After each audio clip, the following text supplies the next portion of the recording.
नमस्कार जय हिंद दोस्तों, स्वागत है एक बार फिर से आपका अपने यूट्यूब चैनल स्टडी नीड्स पर। दोस्तों जैसा कि आप जानते हैं कि आप संबंधित कोई भी अपडेट्स मिलने पर सही अपडेट के साथ ही लेके आते हैं, इसलिए लगातार आप बन रहे हमारे साथ।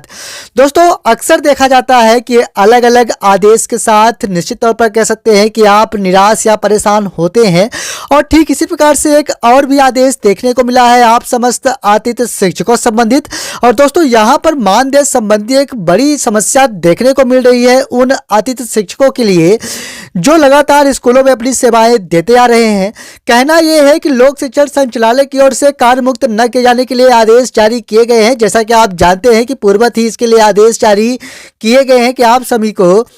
फिलहाल आगामी आदेश तक कार्य मुक्त न किया जाए। लेकिन मैं आपको बता दूं कि एक और भी आदेश देखने को मिला है बीईओ कार्यालय की ओर से, और इस पर स्पष्ट उल्लेखित किया गया है कि स्थानांतरण, उच्च पद प्रभार, नवनियुक्त शिक्षक के आ जाने से अतिथि शिक्षकों के जो मानदेय का बिल जनरेट किया गया है, और ऐसे अतिथि शिक्षकों का मानदेय जनरेट किया गया है जिनके स्थान पर कोई नियमित शिक्षक यानी स्थानांतरण या उच्च पद प्रभार या नवनियुक्त शिक्षक के माध्यम से आ गए हैं, उन सभी का मानदेय फिलहाल होल्ड के जाने के लिए आदेश जारी किए गए हैं। तो कहना यह है कि इस प्रकार के आदेश निश्चित तौर पर कह सकते हैं कि आप सभी को परेशान करते होंगे। निश्चित तौर पर कह सकते हैं कि यहाँ पर आप देख पा रहे होंगे कि कार्यालय विकासखंड शिक्षा अधिकारी गुनौर जिला पन्ना मध्य प्रदेश की ओर से 21/11/2023 की स्थिति में आदेश जारी किए गए हैं। जैसा कि आप यहाँ पर स्पष्ट हो पा रहे होंगे, और इस पर बताया गया कि उच्च पद प्रभार, स्थानांतरण, नवनियुक्त शिक्षकों की उपस्थिति उपरांत आतिथ्य शिक्षकों के मानदेय भुगतान प्रमाणीकरण बाबत यहाँ पर महत्वपूर्ण लेख लिखा गया है। और इस पर यह बताया गया है कि आतिथ्य शिक्षकों को अक्टूबर 2023 में, जैसा कि आप जानते हैं कि उच्च पद प्रभार का जो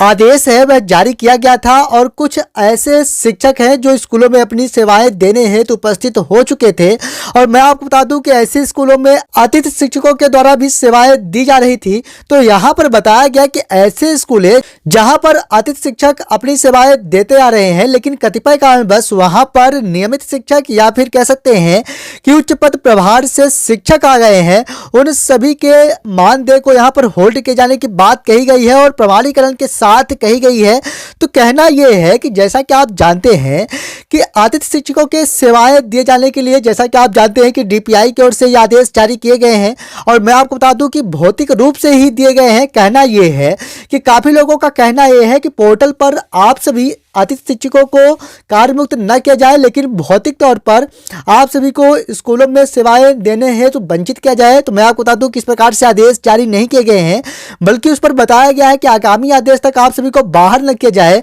और बल्कि एक और प्रक्रिया के माध्यम से अलग अलग संकुल प्राचार्य के द्वारा शिफ्टिंग का कार्य कराया जा रहा था। यानी जहां पर भी नियमित शिक्षक आ जा रहे हैं, ऐसे स्थानों से अतिथि शिक्षकों को स्थानांतरित करते हुए दूसरे शालाओं में जहां पर भी रिक्त पद प्रदर्शित है वहां पर भेजा जा रहा था। लेकिन यहां पर डीपीआई के आदेश होने के बाद भी कुछ इस प्रकार के आदेश निश्चित तौर पर कह सकते हैं कि आप सभी को परेशान कर रहे हैं। और साथ ही में जिन स्कूलों में सेवाएं दी जा रही हैं, आखिरकार ऐसे अतिथि शिक्षक जो अपनी सेवाएं लगातार स्कूलों में देते आ रहे हैं, तो क्या आखिरकार अंतिम में उनके मानदेय की पात्रता नहीं बनेगी? तो निश्चित तौर पर कह सकते हैं कि बड़ी समस्याएं देखने को मिल रही हैं इस प्रकार के आदेश के साथ। हालांकि आप सभी को आगामी समय में मानदेय निश्चित तौर पर मिलना चाहिए। कुछ इस प्रकार की स्थितियां अगर बनती भी हैं, लेकिन यहाँ पर एक ही पद के लिए दो अलग अलग मानदेय न दिए जाने की बात निश्चित तौर पर कह सकते हैं कि बन रही है, क्योंकि वित्त विभाग की ओर से एक ही पद के लिए दो अलग अलग मानदेय जनरेट न किए जाने की स्थितियां बनती हुई दिखाई दे रही थी कुछ इस प्रकार से, इसीलिए यह आदेश